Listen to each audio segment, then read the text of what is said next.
Hello and welcome to the Star Wars Shatterpoint Stat Center Meta Watch. I'm your host Steve, and join me as I look back over the data from January 2026 and have a look at the primary units. I'm going to be looking at win percentage, games played, and then seeing if we can spot any patterns and trends through the data from the tournaments that have been played in January. So before we begin, you can see that I have split this down into 47 events with 591, so just under 600 games that have been played. Now, I am choosing to filter this into excluding virtual events. The reason why I've done this is because that while some virtual events in the world are very, very tough, I also think that there are quite a few which are maybe a little bit more casual, and I would like to focus on the tabletop tournament play. This might be something that I change later on in the year, but for now I am going to stick with tabletop events only. I have also filtered by rated events because this removes the majority of the leagues, but as you can see, 2 leagues have snuck in. It is only a small game sample here, and anyway, this is just looking for patterns and trends. We're not trying to be super scientific here. We just want to see if we can spot anything coming through the data that supports some of our findings through the Shatterpoint Stats Center over the month. So let's have a look at the primary unit ranking in terms of win percentage. And right at the top, we can see our old friend, Captain Cassian Andor, coming in with a 62% win rate. Now, in a perfectly balanced game, it's been established in other game systems that you really want to be kind of aiming for a bell curve where your bottom is about 45% win rate for your lowest faction, or in this case, primary unit, and then your highest is about 55%. Now, I'm not quite sure how this would translate into Shatterpoint, but I don't think that having a 60+ % win rate is too bad for the game at this point in time. So I'm not too concerned to see Cassian at the top with 62%. And joining him as well is Luminara, also on a 62% win rate. Then moving down, we see Ki-Adi-Mundi and Kanan coming in with 60% win rates, Princess Leia and the Mandalorian with 58%. Boss with 57, Dooku and Ahsoka Fulcrum with 56, Hunter with a 55% win rate. Then scrolling down, Jin with 54, Ahsoka Tano, Jedi No More coming in with Lando and Han Solo on 53% win rates, Obi and Cad Bane coming in on 52. And then we move into the 50% with Luke and Luke and Mace. And then after that, we drop down into the 40s with Asajj, and we make our way all the way down, sadly, to the bottom, where we see General Veers clinging on with his 20% win rate at the bottom there. So Veers definitely needing some love. But just above him as well, very concerning, I think, is Anakin with a 29% win rate, and I will come back and talk about Anakin later in the video. So that's the kind of percentage of win rates there. So from the Stats Center information that we've had, we know that Cassian and Boss are featuring in a lot of lists. So a 62% win rate and a 57% win rate is not surprising there. We know that those two are strong. But now let's move on to looking at meta representation, so the number of games that these primary units are featuring in. Now, do bear in mind that for every game of Shatterpoint, there will be 4 primaries featured, 2 from each side. So, in number 1 spot in terms of games played in January, we do have Boss coming in at 193 games, which is 33% of games featured Boss. Closely followed by Cassian on 186 with a 31% representation, which means that in January, if you sat down at the table opposite someone, there is a 1 in 3 chance that you will be facing either Cassian or Boss, and that is certainly a spike in terms of meta representation there. Then, if we look at the third place in terms of number of games played, we find ourselves with Obi-Wan Kenobi, who was coming in with a 52% win rate, but 160 games. And this isn't surprising, as we know that Obi and Boss pair very well together. Obi coming in with 27% of representation. And then in fourth, we have Mando with 146 games. Again, Mando can work very well with Cassian. Mando also a very popular character, in the same way as Cassian is very popular, obviously from the Andor series, the Mandalorian series, some of the best TV that Disney's Star Wars has produced. So yes, not surprising at all that Mando features so highly, as he is a popular character. And then finally in fifth place, we have Hunter coming in with 22%, featuring 22% of the games, with 128. And again, this isn't surprising, because if we look at two of the other characters that feature in our top three, respectively being Boss and Obi, Hunter works really well with both of those. So it is not a surprise at all to see Hunter feature in the top of the games played. Now, obviously, this is another kind of moment where we need to take a pause and reflect about the data that we're looking at. This is a very small sample size. If we scroll down, or if we look, Fulcrum coming in with a 56% win rate, you might go, "Oh wow, Fulcrum's back. Something's worked here." But actually, she's only featured in 9 games, 5 wins, 4 losses. That's not a huge amount of data for us to draw upon. In the same way, as we said down at the bottom here, Veers has only been played 10 times. Now poor Veers probably does need an extra helping hand and boost here. But even so, 10 games is still such a small amount of data for us to look at that we shouldn't really read too much into it. However, what we can do is also dive in and look at the individual primaries. And so I'm going to be doing this now with the top 5 most played primaries. So let's start ourselves off with Boss. So, jumping in with Boss. So, we've got his overall 57% win rate in the 193 games. But what's also really interesting is that from games that have had the first or second player submitted in the results screen, and remember that the Longshanks data we're looking at is only as strong as the players that submit it. So, please do add in whether you played first or second in the ending of game screen kind of area, because this will provide us with lots of interesting data throughout the year. And we can see that there is a little spike that occurs if you go first with Boss, picking up a 64% win rate as opposed to a 52% win rate. And this is probably because with Boss and the Shatterpoint into Boss activation being in the deck at the start of the game, and then Boss being able to do his moving all delta forward and then the give me an explosive solution and dashing everyone forward again.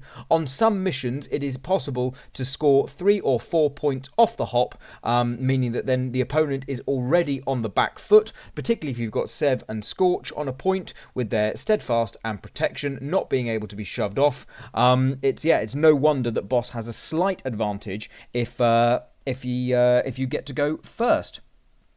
We can scroll down then, and whilst I'm not going to be focusing too much on enemy primary units and how Boss performs versus them, or other primaries perform versus each other, the reason being that we don't have the double pairing, so we don't always know what the primary pair was in the matchup. So, for example, we don't know whether Boss Hunter loses to Cassian Kanan, but actually Boss Hunter is absolutely fine into Cassian Leia, for example.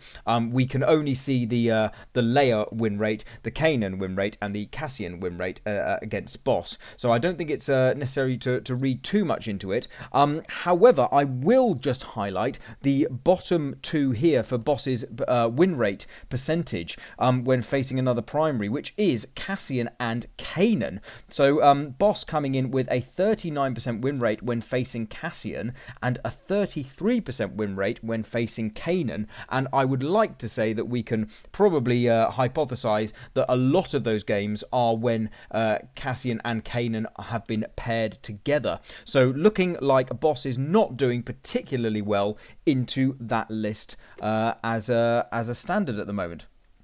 However, the interesting bit for me is the allied primary units. So this is who Boss has been paired with. So if we look, there are two really big standout names here, and they are Hunter with 90 games played with Boss and Hunter, and Obi-Wan with 57 games played in January as well.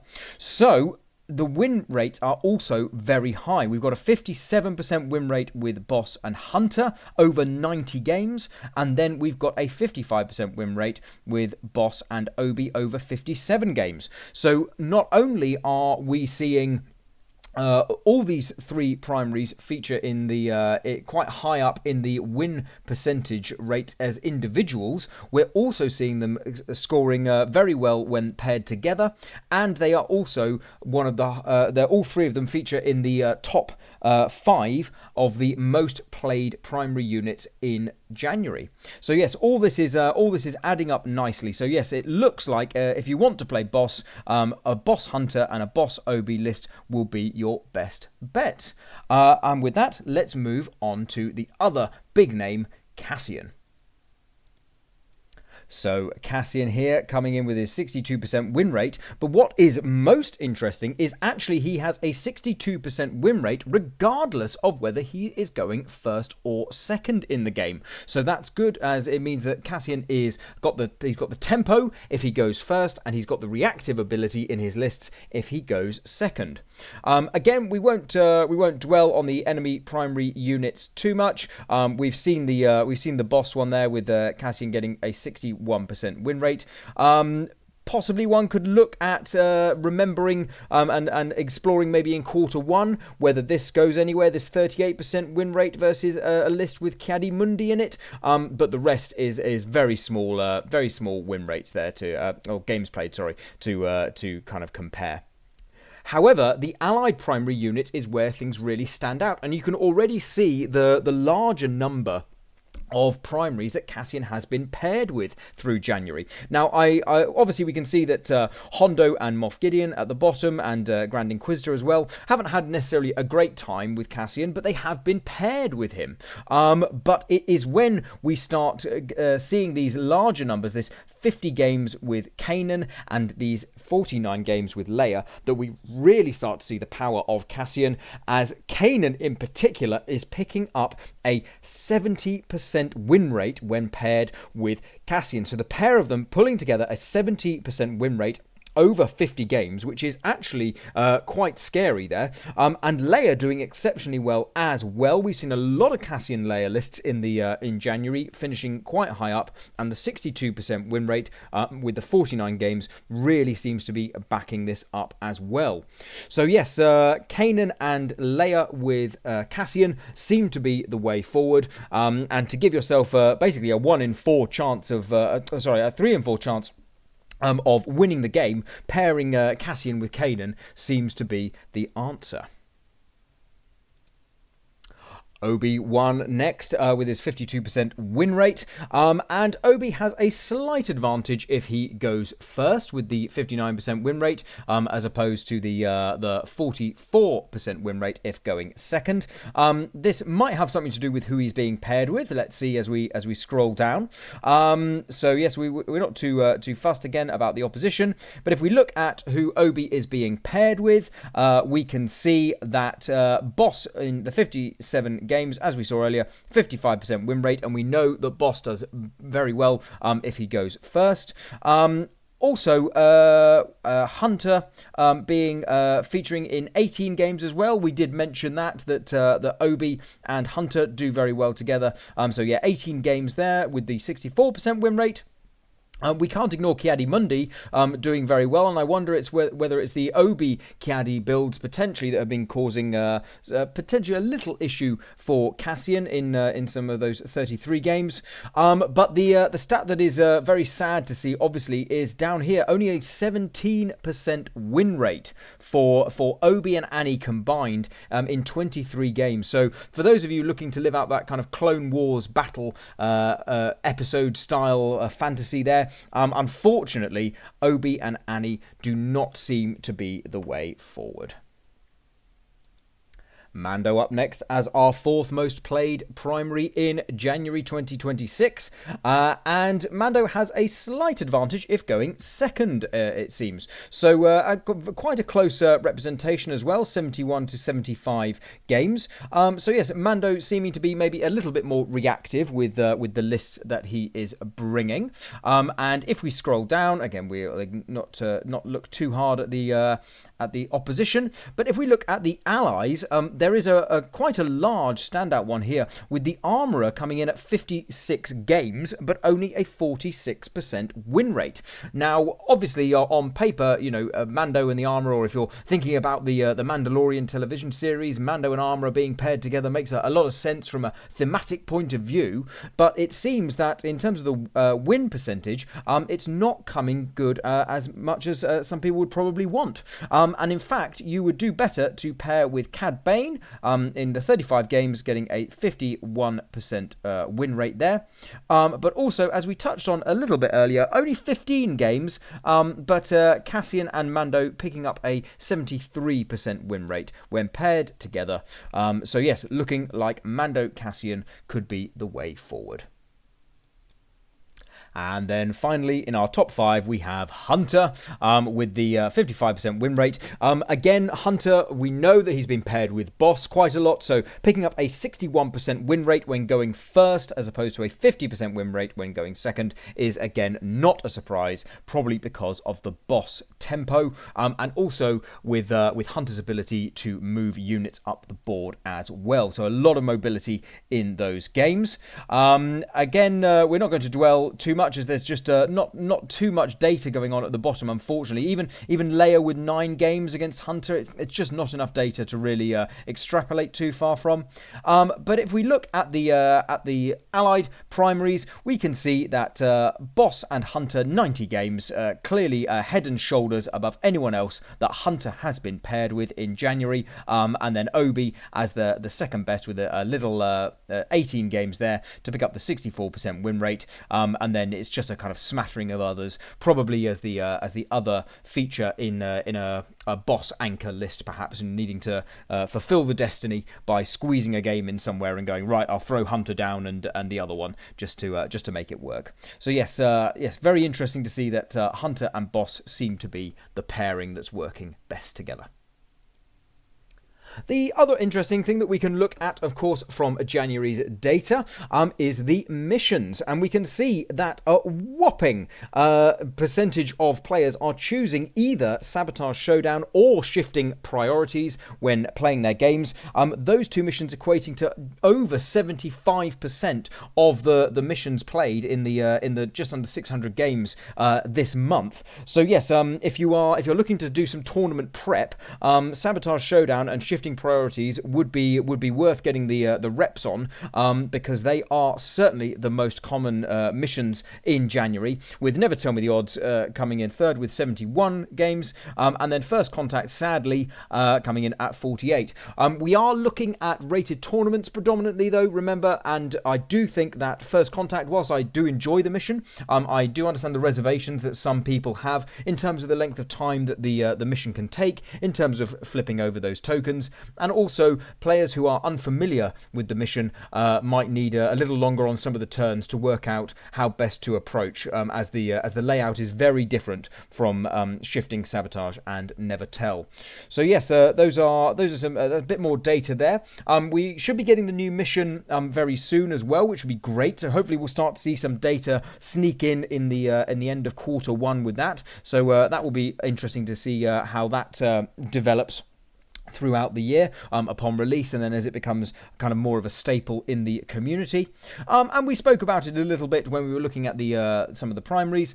You've got the data for the first player and second player win rate, and actually across the whole of the game, whether you go first or second, it's a very small percentage difference. And also in not all games was this recorded. So remember, as I said, the Longshanks data is only as good as those that are submitting the information.